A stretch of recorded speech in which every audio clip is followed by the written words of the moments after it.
Welcome to Let's Talk About Health, powered by Focus on Diabetes. Focus on Diabetes partners with accredited doctors to share education and new treatment options, world class healthcare organizations to introduce new technologies, and free screenings for diabetic patients, their family, and the community. Now, let's talk about health.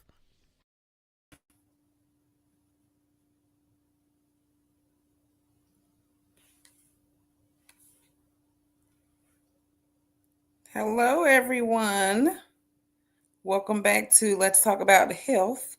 I'm looking for Dave. Um,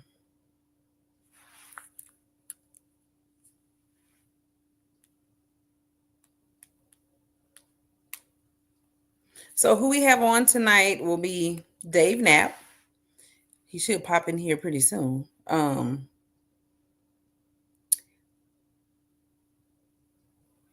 Where is he? Oh, Dave is a leading voice in the GLP-1 obesity and type 2 diabetes space with a combined social media following of over 100,000 across platforms. As a creator of onthepen.com and the voice behind at Man on the Manjaro, Dave delivers breaking news, relatable humor, and personal insights to educate and empower his growing community. Dave's recently published book, Decoding GLP-1, dives deep into the transformative potential of increment mimetics, weaving together patient stories, expert analysis, and his own health journey. So let's welcome Dave into the chat tonight. Good evening, Tiffy. Thanks for having me. Oh, anytime. So let's dive in here, Dave, okay? Let's If do you it. want to tell us a little bit more about your journey, weight loss journey, health history with diabetes, and how we got to this point with On the Pen and that book that you have out. Yeah, thank you so much. Thank you so much for bringing me onto your program, and thank you for all the work that you ladies do over here at Focus on Diabetes. It's amazing work, just raising awareness and helping people to live their best lives. I always say that one of the biggest things that we try to do it On the Pen, which is very similar to what you're doing here, is just arming people with information. The more information people have about the disease that they're living with, the better off they will be advocating for themselves with their doctors and their pharmacists and their medical providing team. So thank you for the work that you do. My story is rather unremarkable. My journey to GLP-1 medications. I was diagnosed at a pretty young age, 37, with type 2 diabetes.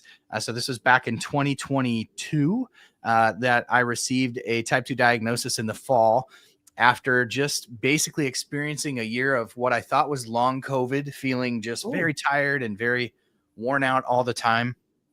I always tell my wife, I felt like I was developing narcolepsy or something. About in the afternoon, just about 2:00 in the afternoon, I would be ready to just hit the hay.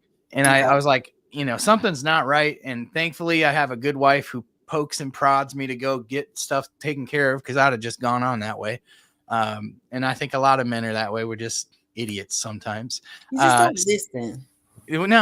No, we don't listen. So thankfully I did listen to my wife at this point, and I went in, and to my surprise, I had never had a high A1C. I had never had pre-diabetes. And all of a sudden I found myself with a A1C of 7.9. And so the doctor, he looked at me and goes, Dave, what do you want to do? And I was just real honest with him. And I said, I don't want to be on medicine the rest of my life. And he goes, okay, well, you got to eat keto. And that's where things get interesting, is for me, I've always struggled with not only the new diagnosis of diabetes, but I've struggled with obesity my entire adult life. And I always say, I roller coaster yo-yo dieted on the keto diet for my entire adult life. Starting when I was about 17, 18 years old, I was up to my highest weight right after graduate, or right around graduation, at 220. And I went on a really strict keto diet. At the time, we called it Atkins. But when on the Atkins diet, I was eating stacks of hamburgers and peanuts by the bagful. But I wasn't eating any carbs, and I had the metabolism of an 18-year-old, and I was running every day. So just cutting out the carbs, I got my weight down from 220 to 170. Wow. So I lost 50 pounds the old fashioned way, just white knuckling it, but it wasn't sustainable for me. And the second I added carbohydrates back in, the scale went back up. And so literally from that point all up until my type 2 diabetes diagnosis, it was keto on for 3 to 6 months and I'd lose 35, 40 pounds. And then I'd be off for 6 months and I'd gain back 50. And so it was this just roller coaster that ultimately led to my highest weight when I was diagnosed with type 2 diabetes in 2022 in the fall of 319 pounds. So I was 319 and I was an A1C of 7.9. So doctor puts me on the keto program, right? And I said, Doc, I'm willing to do whatever it takes to not be on medicine. He said, this is it. And I said, I'll do it, but I'm skeptical because I've tried it every single year of my life for 20 years. Mm-hmm. I white knuckled it like never before. It's just, pure motivation to just be alive longer for my kids than my dad was for me. My dad died of a heart attack at 54.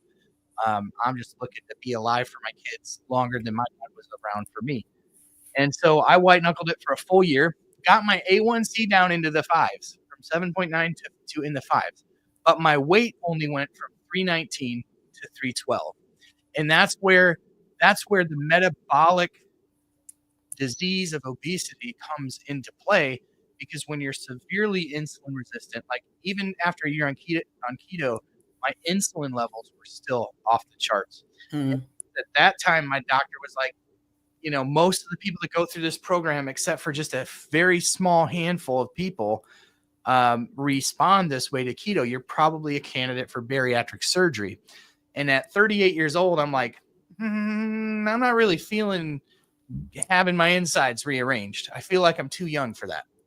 Okay. But I was willing to do it because he was like, you'll be alive longer for your kids, And so thankfully, and not many people say this, but thankfully I didn't have insurance coverage.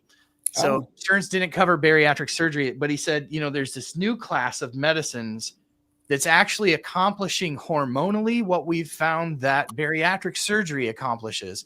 In other words, they find when they do bariatric surgery, there's a restoration of hormones that are responsible for all the things like digestion and insulin release and satiety in the brain. And all of those are sort of corrected for many people who have bariatric surgery. And so that's where he told me about this new drug that had just come out called Mounjaro. Okay. And I said, well, you could tell me that he goes, well, they're really expensive, but you're diabetic, so you might be able to get it covered. At that time, there was a coupon, and anybody had the coupon got it for $25. It didn't matter what your insurance covered and what, you just take that coupon in there and you got $25. So let me ask this question. By the time you get past, with the bariatrics and you didn't have insurance, when he was talking and letting you know about Mounjaro, did you have insurance at that time? Yeah, I had insurance. I just didn't have insurance coverage for bariatric surgery. Oh, okay. Yeah. So I was thankful that I didn't, because I would have done it. I would have done it at that point. And I still may do it now. I did so much more I know about it. Maybe a sleeve. I've talked to, through On the Pen, not to veer too far off course, but through On the Pen, it's a weekly show that I do every Thursday night at 9 on YouTube. We're 96 episodes in. So I've been doing this for a long time now. I've had bariatric surgeons, obesity specialists, you name it, on the show. And I've just been a little bit more educated about it, to where my mind's a little bit more open to it.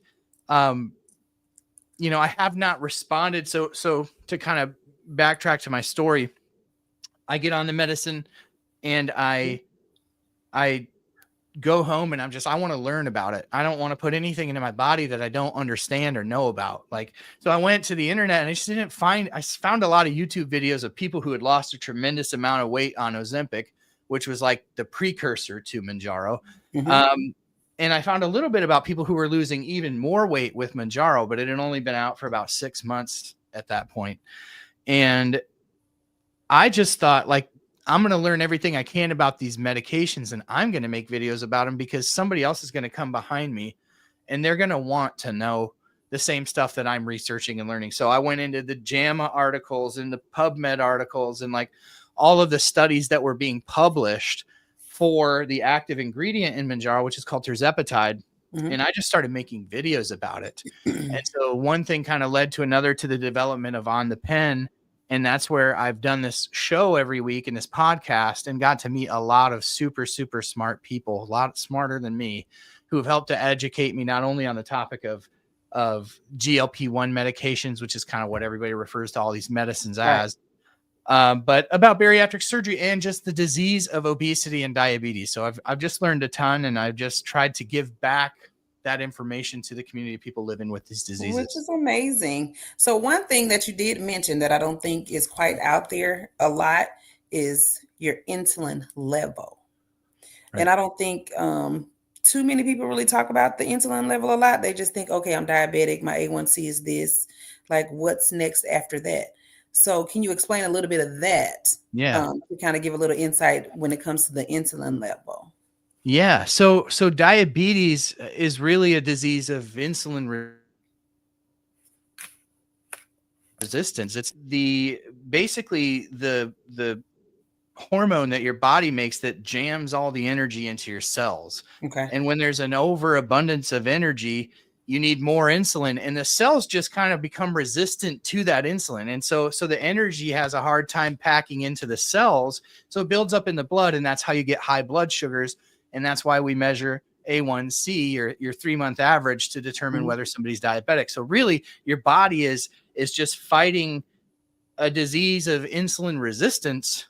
And the first line of treatment that we've had, or one of the first lines of treatments that we have had, is just analog insulin. Like, you just take more insulin to fight the disease of insulin resistance. Right. So then, because its job is to pack energy, usually with insulin, people gain weight.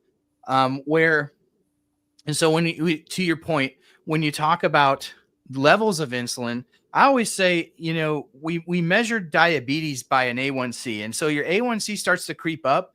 And what does your doctor tell you? He tells you he or she tells you that you're pre-diabetic. Right. And in my humble opinion, I think that should all be re-looked at, because I think what we call pre-diabetes, we should be calling and treating it as stage 1 diabetes, and do it in stages as the A1C gets higher and less easy to control. Good point. Because ultimately somebody with a non-diabetic A1C, let's say your A1C is 5.6. It isn't as if the person standing next to you with a 5.6 is the same kind of 5.6. And it all relates to how much insulin your body is having to produce to keep it at that level. Because somebody, and this is going to be a crude analogy, but somebody to be a 5.6 might be requiring a thimble full of insulin, and the other person's requiring a gallon of it to keep that A1C low. And so these are not created equal. And so I think that if medicine started to look at diabetes that way and looked more at the insulin level in your body, in addition to your A1C, like not only what is your blood sugar, but how much insulin does your body have to produce to keep it at that level? Yep. I think that would be a much better metric, and then open the door for people who are pre-diabetic to get treatment with these medications without having to have the diabetes diagnosis or the traditional diabetes diagnosis, because these are very hard to find and very expensive and inaccessible unless you have diabetes. Right. And even if you have diabetes, they can still be a challenge for people to get. The insurance companies have a mind of their own. I will always say that. So also with that, because there's Mounjaro, there's Ozempic, there's Wegovy, and now there's a lot of like, you can do hers, this compound, or you can do this. They still call them the GLP-1s, but it's not like, okay, I don't have to go to my doctor, get a prescription, have to go through my insurance and do this. You just, you meet with different people and say, hey, okay, you give me $150, I'll give you this for a month. So what are your thoughts towards a lot of that's making it like very widespread mainstream? Because people that are obese can't necessarily get those drugs, but there are other ways out there, or I guess around it, where they can get these other medications. The other GLP-1s are compounded medications. Yeah, the compounds are a rabbit hole to try to understand. But very briefly, these medications work so well for not only diabetes management, but for weight loss as well. So, as Tiffy referred to, Ozempic was really the first one to get into the zeitgeist, into the mainstream. Most people have heard of Ozempic, and most everybody, when I say Ozempic, is singing the Ozempic song in their head. So everybody knows Ozempic. But Ozempic, which was the first once weekly GLP-1, was approved by the FDA for the treatment of diabetes. But then they realized, and because there were a few medications that came before it that worked similarly, they realized that this was going to be a really good medication to treat obesity. So they did some more clinical trials and got the same active ingredient, semaglutide, approved for weight loss, and that one is called Wegovy. So Wegovy and Ozempic are the same thing. This one for weight loss goes a little bit higher in dosage, but this one is approved for type 2 diabetes, and this one is approved for chronic weight management. With Mounjaro, the active ingredient is tirzepatide, same deal. Mounjaro was a blockbuster diabetes medication, and then in 2023, it was approved for obesity management, and now we have Zepbound. So same drugs, diabetes, obesity. Right. Now, it's just two companies. This is Novo Nordisk. This is Eli Lilly. They're the only ones that make effective anti-obesity medications or GLP-1s at this point. There are hundreds in clinical trials, which is really great news for the future. But for now, there's two companies. There are over 100 million people in the United States alone that live with the disease of obesity or overweight. Mm-hmm. That means there are 4 of these in a box per month. That means roughly to treat 100 million people, you would need 400 million pens a month. They're never, ever, ever, ever going to be able to build up enough manufacturing to keep up with that. So these medications have been in shortage.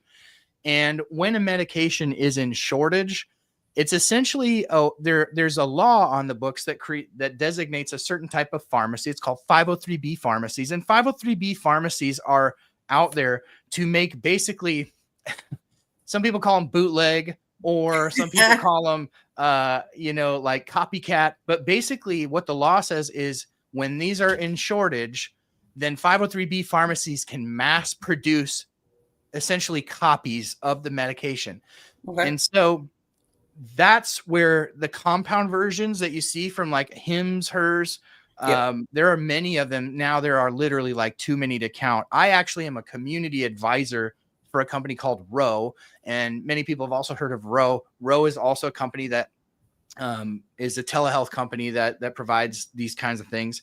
But it's basically opened up a whole market because they can't make enough of these for these compounded versions, which are they're a straight cash pay. They don't go through insurance. So you sign up through these online places, you do a telehealth visit, and then you're prescribed a compounded version, which is usually somewhere from about $250 a month on up, right? But on the low end, about $250. And there's compound versions of semaglutide, and there's compound versions of tirzepatide. And the interesting thing, to not get too deep in the weeds on this, is that the only reason this has been allowed to sort of proliferate is because of the shortages. Well, Eli Lilly and Novo Nordisk, because this whole process is like a honor system, they both are going, no, never mind, these aren't in shortage anymore, because they want to get rid of the compounds. And they want the money. Right. They want the money. For sure. That's part of it. And so like actually the group that represents all the compounders is suing the FDA right now. And actually tomorrow is a big day in that trial. So the future of compounds is going to be really transformed by this trial that's happening. Well, you see, you don't hear much about that in the public. No, you don't hear that they're fighting this or doing that. But I also do want to reiterate to anybody that's watching, if you have questions, definitely throw them down there so we can ask those questions while we're on here before we get back into topic. But you know how most things are widespread talked about? Like, I would have never known that part was going on because you never hear about it. They never talk about that type of stuff. It just seems like the bigger pharmaceutical companies like to keep, a lot of stuff in pocket. Yeah. Instead of, kind of sharing, making it more available. Well, it all goes back, in my opinion, to the sheer magnitude of the amount of people who live with obesity. Mm-hmm. There's just too many people to serve. So it's like, there's never been a drug that has been in such high demand from so many people. And so like really we're in unprecedented times with compounding. Compound pharmacies, like I said, the 503B designation, like these are massive facilities that are factories that crank out tons and tons of medicine, not like the traditional pharmacy that you would go to, like a Greenwood, where they're just compounding, creams and salves and whatever. These are sterile manufacturing facilities.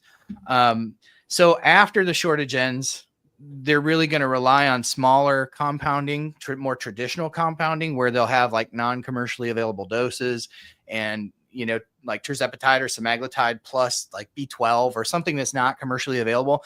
And that's how these companies think they're going to continue on. But Eli Lilly is waiting in the wings with like 100 billion lawyers to make sure that doesn't happen. I don't know if you ever heard of this one, because before with the Mounjaro and Ozempic, well, I think Ozempic was already around. There used to be one called Saxenda that was a really big one for weight loss. Yeah. But it's like you don't really hear anything about that one anymore at all. Yeah, so the weight loss with Wegovy is around 16% on average for the clinical trials. Tirzepatide about 22%. Saxenda, or the active ingredient in that is liraglutide. You notice everything ends with tide. It's because these are all peptides. They're all literally peptides. And in my book, Decoding GLP-1, I actually get into the history of GLP-1s, because actually it's quite an interesting history. There's like basically people that were getting bitten by this lizard in the Arizona desert called a Gila monster, and they were coming in with low blood sugar.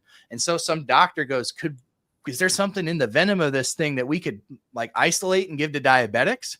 And so that's literally the Gila monster venom. They isolated a peptide called exenatide, and basically took this peptide, isolated it, and gave it to diabetics. It lowered their sugar. Eventually that went through trials and hit the market as a drug called exenatide, or the brand name was Byetta. So that was the first one. And that was about 20 years. Byetta. What's that? I said, I forgot all about that one. Yeah, so Byetta was the first one. So when people are like fear mongering about these, nobody knows what these weight loss shots are going to do. They've been around for a very long time. That definitely would have been my next question, because you hear they say, "Oh boy, this is out now. It's newer." What do you think that's going to happen to your body after so many years? Are we going to get an ad that says, "Oh my goodness, if you were on this drug and this law," how they do those? So I was like, well. There will be. There already is. I mean, as long as there's lawyers in the world, there will be those kind of ads for virtually everything.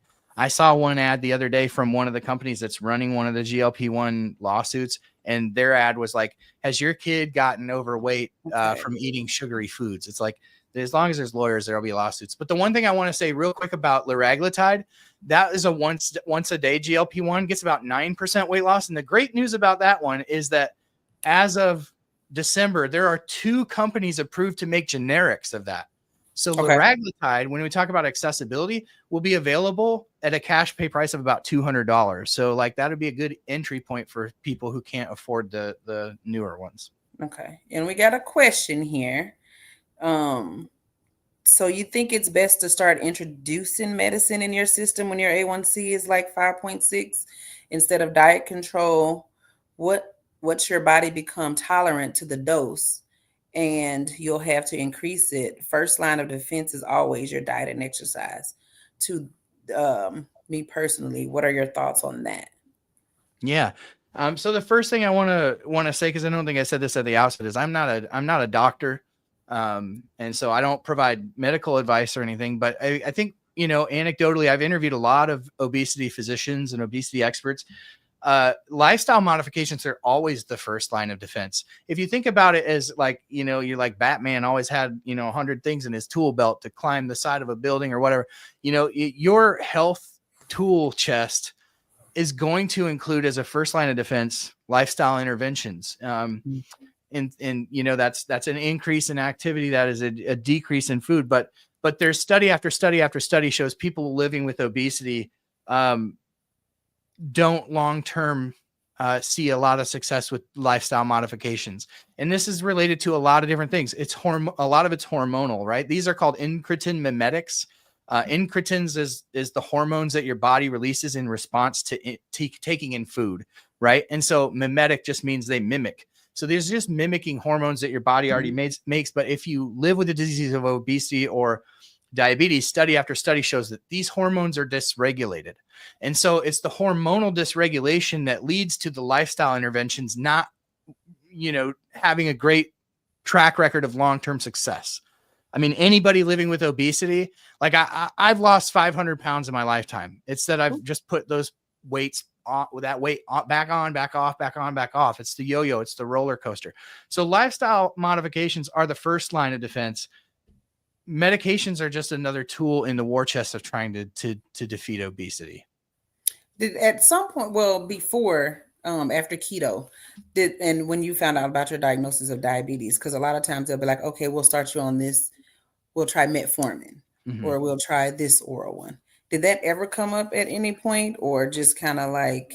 Yeah, the first medicine that I was put on prior to Mounjaro was metformin, and that stuff messed me up.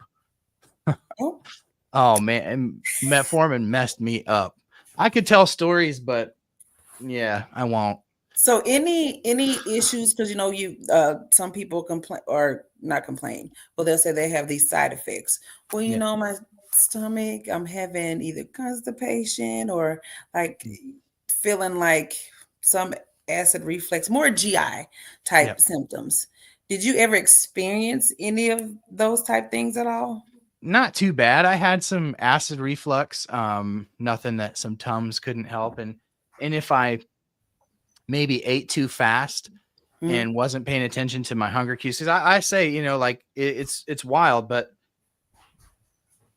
when I first started Mounjaro, I started to feel the feeling of fullness after a meal, which was like a foreign feeling to me. It was as if I had never actually had the feelings of satiation that normal people have. For me, the side effects have been minimal, but they slow your digestion down.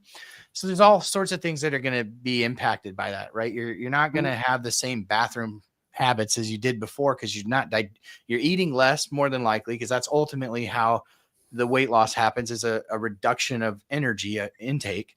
So you're eating less, so you're going to need to go less often, and you're slowing the digestion, so you're going to go less frequently too. And with weight loss as well, there's a lot of side effects. Nausea is one that's commonly reported, but a lot of times when you're in a caloric deficit, you feel nauseous because usually your electrolytes get off. You're shedding water. You're shedding, a lot when you're losing weight and your body's in a deficit. So usually that's why I always say it's good to be in a community like on the Pen, where there's a bunch of other people that are dealing with the same things, because then you kind of get the tips and tricks of like, one thing that I learned that I never ever would have thought of because of my community is, if you're feeling nauseous, to sniff an alcohol wipe. I don't know where anybody came up with this. Peppermint too. Peppermint is another one. Ginger chews. I mean, you learn like all sorts of weird things that you never would learn unless you're sort of in a community with other people who are using these medications. Right. That is true. So true. So with the Mounjaro, you didn't come across any issues with insurance when it came to that one, right? No, I mean, the thing I always say, Tiffy, is like, I had the good fortune of being diabetic. People who are trying to use us. What's that? I said, unlike the rest of us. Right. Thank God I'm diabetic. I can get these medications. No, in all seriousness, if you want to take them for obesity management, it's just really difficult to get insurance. Your employer has to opt into the program that allows for obesity medicine, because it's historically been seen as a cosmetic thing, right? It's a metabolic disease, but the insurance companies have gotten away with calling it a cosmetic thing. So it's very hard to get them covered. If you're diabetic, it's gotten much better. I think about 85% of people taking Mounjaro for diabetes have coverage through their employer-sponsored health plan. And then these manufacturers also make savings cards that you sort of parlay with your insurance. And so, most people on these for diabetes to pay $25 a month. Weight loss, it can be, with the manufacturer savings card, up to $550 a month. So it can get pretty expensive for the weight loss. That's why the compounds are appealing, because the compounds are also cheaper. And, like, we didn't get into a ton of it, but if you're looking into getting into the compounded medications because they're a little bit more accessible. I don't know if you guys talk about this much on your channel, but we do some educating of compounds and what they are and why they exist in the book, Decoding GLP-1, because there's so much bad information out there right now about what these medications are, so much fear mongering in the media because, like, the only reason many people know about Ozempic is because of, the Kardashians or, something they're watching. A lot of famous people were doing the Ozempic. Yeah. And then they see headlines like that are a bit fear mongering. And so, like, really, we kind of get into just basically breaking down what these, like, we talked about the history of them a little bit tonight, but just so many people in my community say, Dave, like, some people have lost. I have a friend that's lost almost 300 pounds. Went from close to 500 pounds. He's under 200 pounds. And through the help of GLP-1s. Right. But like, these people also tell me, like, I don't want to tell my family because when I go to, my mom's house for Thanksgiving, she's like, if you heard about the weight loss shots, you're going to get cancer. You're going to get, and so, like, it's just, they just get bad information. And so I wanted to create a book so that person could, like, just pass off a really easy, like, it's a really easy read. This is not passing off a lot of homework. But and how can they get a hold to your book?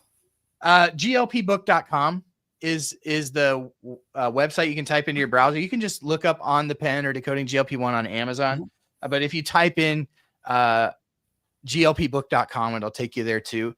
But, there's just so much stigma around using these medications, especially to treat obesity, because people still don't view obesity as a disease. They still think that people just need to eat less and move more, and that's the be all end all. But anybody who's struggled with their weight and been on that roller coaster, I told my doctor when I went in and he put me on keto, I said, I've been doing keto for like the last 6 months off and on when I went in for my diabetes diagnosis. And I was just like, listen, my body is no longer lets me shed the weight. And a lot of that goes back to the insulin resistance, which is one of the things that these help with because they stimulate the beta cells in your pancreas to make insulin on demand. And so it just makes your body more efficient with the insulin production, which over time is going to reduce insulin and help create an environment that's more conducive to weight loss. See, now I'm going to have to get a book. Yeah, I'll drop a couple copies off because I have a whole. And I think the thing is, like, with me specifically, like, I can get into a gym as long as somebody is pretty much pushing me, telling me what to do. I can work out and kind of maintain because, like, the eating part is not my best thing. But I'm like, do I want to give myself a shot though? Yeah. But I mean, I kind of want to try it, but I don't want to be, because you hear they say, well, once you start these medications, you're literally on them for almost like lifelong. And I'm like, if I stop that, then will that just kind of make me yo-yo again? Or, like, how would that, do you see any of that? I definitely do. I mean, I think that, a lot of my community is terrified at the thought of compounds going away because they've seen benefit. Like, I always have to remind people, disease is seen, obesity is seen as a disease. Like, not everybody who's overweight has obesity, but for people living with the disease of obesity, there's metabolic dysfunction. And so everybody's like, you're gonna have to be on those shots your whole life. And it's like, yeah, but if you go in for high cholesterol, they put you on a statin. They don't get your cholesterol down and then yank the drug away. Once you stop treating a disease, then the manifestations of that disease come back. So why do we view obesity differently? Well, we view it differently because society still wants to think that it's your lazy, gluttonous self that has you in your position. Now, I'm not denying that there's a lifestyle piece of that, but we can't have that conversation without also understanding that there's a very genetic component to people living with obesity. There are things that happen to your body once you hit certain weights that sort of can't be undone, that need treatment. And so if we can start to change the conversation around obesity and have people understand that, listen, this isn't just because everybody just chose to be fat. They just ate their way to obesity. There are many people out there who eat, like, I'm sure most people that are listening to this can identify with having that friend that eats foods that I would never dream of. I don't go get donuts in the morning. I don't eat candy bars at the gas station. I have friends that do, who aren't overweight, and I wouldn't dream of eating that stuff even before I was diabetic. There's a genetic component to obesity, and the more that we can release the stigma, then we can start getting about the business of treating obesity as a disease and helping people live better versions, more full versions, healthier versions of their life. And the one other thing that I want to mention to your audience, that this is a diabetes group, is there was a 3-year study for tirzepatide. This is the active ingredient in Mounjaro. They did a 3-year study. It was the longest study for tirzepatide, and all the patients in this study, there's over 700 patients, were all pre-diabetic. In 3 years, every single person in that, 99% of the people in that study never developed full-on type 2 diabetes. Mm-hmm. That is because they're treating the disease that is in their body. And, I just would love for the conversation to elevate to the point where we can start treating pre-diabetes and obesity seriously, so that we don't have this epidemic of type 2 diabetes where people are getting, like Bridget was telling the story of her father, and many people have those stories of the people they love in their lives who just watched the ravages of type 2 diabetes take their loved one, whether it's kidney failure or, amputations or whatever it is. Like, if we can really elevate the conversation, we can really impact change. And that's what we're all about on the pen. Okay. And what's the biggest takeaway from your journey so far? The biggest takeaway from my journey is this: the whole world sees fat people as lazy, incapable, and unable to accomplish things. And the one thing that I've learned from my community is that there's actually no group of people out there outside of the obesity community that actually know how to work harder, because most people living with obesity have white knuckled their whole life on diet, exercise program, a rigorous journey of trying to achieve a health outcome that is evasive because they have a disease that isn't being treated. And so we know how to work, and we know how to work hard, and we know how to work even if the outcome is likely not going to go in our favor. We still know how to buckle down and work. And so I think the stigma associated with, I think people living with obesity are quietly some of the most diligent, hardworking, and determined people that exist on this planet. And I've seen it firsthand in my community. And I think that's the biggest light bulb moment for me, was just seeing what we've been able to accomplish at On the Pen in just 2 short years of just raising the conversation and raising the bar. I'm just a dad from Cedar Falls, Iowa. And, I was selling x-ray equipment last year. And in the past year, we've been featured on Bloomberg. I got to go on Yahoo Finance, Fortune Magazine, the Iowa Podcast Awards. Like, this is not me. This is the community doing this. And so what we've been able to accomplish in just a very short amount of time has taught me so much about the grit and determination of this community. Well, that is great. Definitely keep up the good work. Again, let them know again on the Pen. You said Thursdays at 9. Thursdays at 9. Yep. Every week? Every week. 96 episodes down. Okay. And with tons and tons more to go. And if anybody wanted to kind of get a hold of you, contact you, get more information, what is the best way for them to do that? Yeah, great question. So onthepen.com is just the gateway to all, like, I'm literally on all the social media platforms, YouTube being the hub for the podcast. But if you want to contact me directly, the greatest way and easiest way to get a hold of me is just dave@onthepen.com. That's my email. If you have questions, comments, things you'd like to see, or just want to get connected, dave@onthepen.com is the best way to go about that. Well, see, that is great. I would read that, but I don't want to mess it up. Dave, you're is it stalwart on this subject? Yeah. This is Darium. Darium is one of my followers over on YouTube. Yeah. Okay, because I was want to be like, I might not pronounce that quite right. I could be pronouncing it wrong too, but he's never corrected me. But he is right. People do treat people dealing with the disease of definitely diabetes and obesity because they view it as like, okay, with obese people, oh, they just a bunch of fat people that don't want to do this. They should be like the people we see on TV with all their muscles and working out and eating an apple a day and all this other crazy stuff. Yeah. So I'm like, I agree with you. And then some people view it as, you know, with the obesity and your BMI. And then I'm like, depending on that chart, just about everybody, even the little people that you see are obese. Yeah, it doesn't take much to fall into that category. And you know, one of the things that I think is interesting when you talk about eat less, move more, right? That's the mantra.